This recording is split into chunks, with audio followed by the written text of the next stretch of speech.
It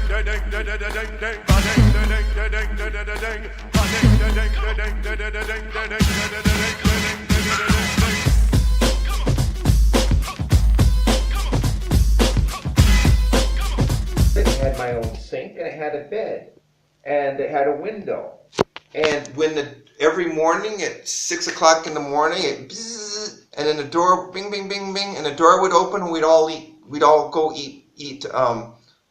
eat food in the cafeteria. Then you go back to your room and then it opens an hour later, then you go take a shower, then you go back. So I had a private room and I was getting paid $75 a day. And this is for what?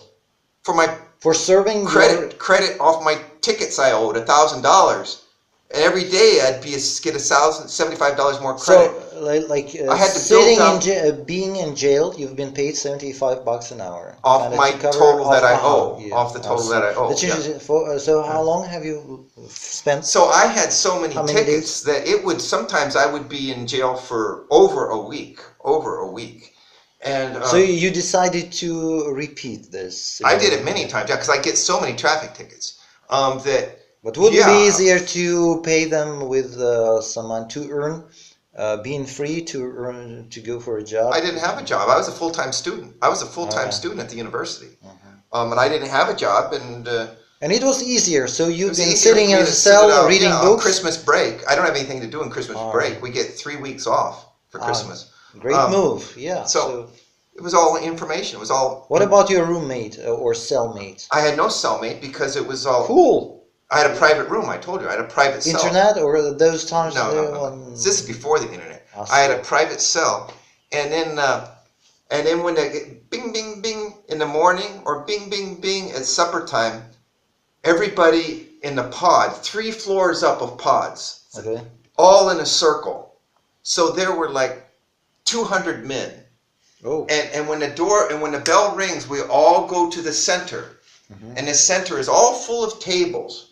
20 tables, and all the men would walk out in mass, all at the same minute, and we'd all walk to our tables, and all the blacks would sit with the blacks, and all the whites would sit with the whites, and all the Mexicans would sit with the Mexicans, and all the Native Americans would sit with the Native Americans. No, if you are a white and you were liberal, or if you were a white and you were a Nazi, you all sat together. There's no politics. No segregation. There's no politics in race. There's no politics. Only on racial basis, right? Everybody sits on racial basis. Interesting. And if a weirdo liberal walks in and says, well, I'm different, and I'm going to go sit with the blacks, or I'm going to go sit with the Mexicans, you can do it. Nobody's stopping you. You're totally free man. You can follow your ideology all the way into your ignorance. And so if you go sit with the black table, they'll welcome you. Sit down, have a coffee with them. Maybe you do that for 2, 3, 4 times, 2, 4, 3 days, maybe even a week. Eventually they'll fuck you, okay? They'll find you? Fuck you. They'll eventually they'll fuck you. Track you down sometime? No, they'll fuck you up your butthole. In a friendly way? No, they'll make you a slave eventually. If you're against that, how did you learn about it? In prison it's called punking. They will punk you. They will turn you into a punk. If you don't stay with your own group and you think you can go fit in with the blacks, eventually the blacks will punk you. Like P-U-N-K or P-H? P-U-N-K. All right. Eventually you will be somebody's punk if you don't stick with your group. Your only protection is in your group. And you don't need to tell this to the smartest people, and you don't need to tell this to the most stupid people. And you don't need to tell this to the people on the right wing, and you don't need to tell this to the people on the left wing. It's your instinct.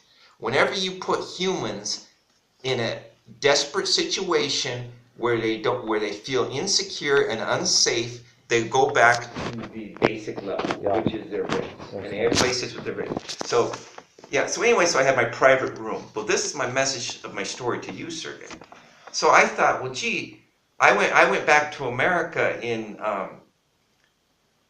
15 years later. I'm in Lincoln. 15 years later, I'm in Lincoln. And I get a bunch of traffic tickets. And I thought, well, gee, in 1995, it was so easy. I had my own private cell, and it was pretty good, and they paid me $75 a day. Now it's 15, almost 20 years later, I'll just do it again. I owe another $800. I bet they probably pay us a lot more money now, and I bet maybe they have more books and maybe. So you expected like 10 days, 11 days. I figured they'd pay me more money. I'd still get a private room, and the conditions would be even better. So I went back 15 years later, and the whole jail was swarming with Mexicans, and there were four men in a room. And I had to sleep on the floor in a little backpacker's little foam mat. What an experience. And there were men sleeping in the cafeteria floors. And there were men sleeping in the gymnasium. Like on a slave ship, where you see every square foot on a slave ship, there's just one slave can sleep in one little, body space. That's the way our jails are. That's the way America has transformed from when I was 25-year-old. Was it like in the early 90s? I was in jail in 1994. 94. So from 1994, America transformed. So you've stopped breaking the traffic rules, right? Yeah, and I wasn't even living in Nebraska. Right. Yeah, I see. So America's been destroyed. Life used to be good. Life used to be good before we were swamped by mass migration. And they still paid the same, 20 years later, they still pay the same $75 a day. It's gotten worse. Oh. So no, I didn't. And so it was hell. And so I'm in there, and finally, after 2 or 3 days of this hell, I said, I knocked to the warden. I said, hey, I want to just pay the money and get out of here. So I just paid the rest of the money I owed, like $200, and I just got the hell out of there. So you kind of borrowed, found that money. That's the hell that America, how shitty America is, and how good America used to be. And of course, there were risks, like after. Well, when I was there in 1994, I talked to everybody in the jail, and I said, "Why are you in here? Why are you in here?" Everybody in jail, almost everybody was white. There were enough Mexicans for one Mexican table, and there were enough blacks for one black table. The rest of all the 20 tables were white. Still, you ended up with Mexicans in a cell, somehow. No. Well, I was in a cell with a black too. See. Everything,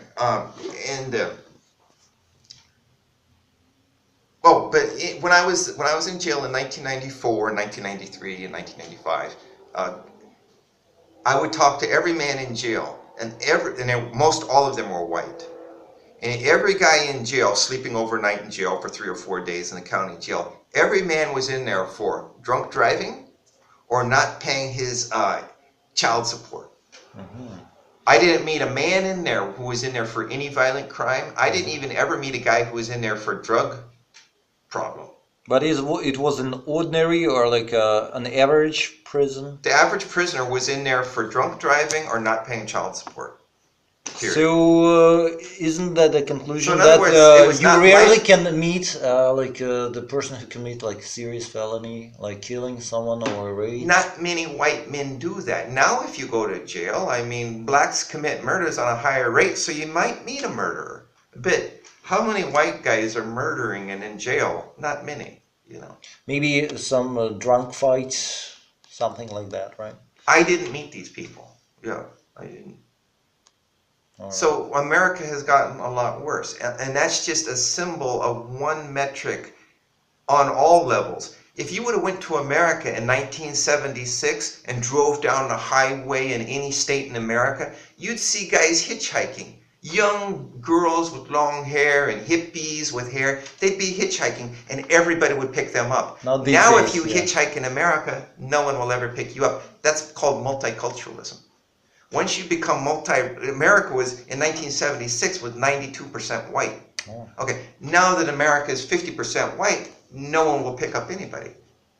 So your quality of life is being destroyed, whether it's in the jail or out of the jail, on whatever dimension. Multiculturalism totally destroys the quality of life of certainly white people. Okay. So wrapping this up. A up tip for you for jail. All right, You can pay. Yeah. Just in case. If you don't have any money, especially you, since you don't have a job, you could serve it out. If you say to the judge, I want to go before a judge to pay my traffic ticket, they have to let you go before a judge, and they might charge you court cost. I don't remember, which would be like $40. But they'll let you then serve out the rest of your tickets, which could be $600. Mm-hmm. A week in jail. So For you, that might work. All right, with these $75 a month, it will be a day. Sorry, the month will be $2,225, right? Like let's say 2,200. So that's to keep in mind. So you can cover these service. You can service in prison, and per month you can make 2,200, right? That's the case. All right, thank you.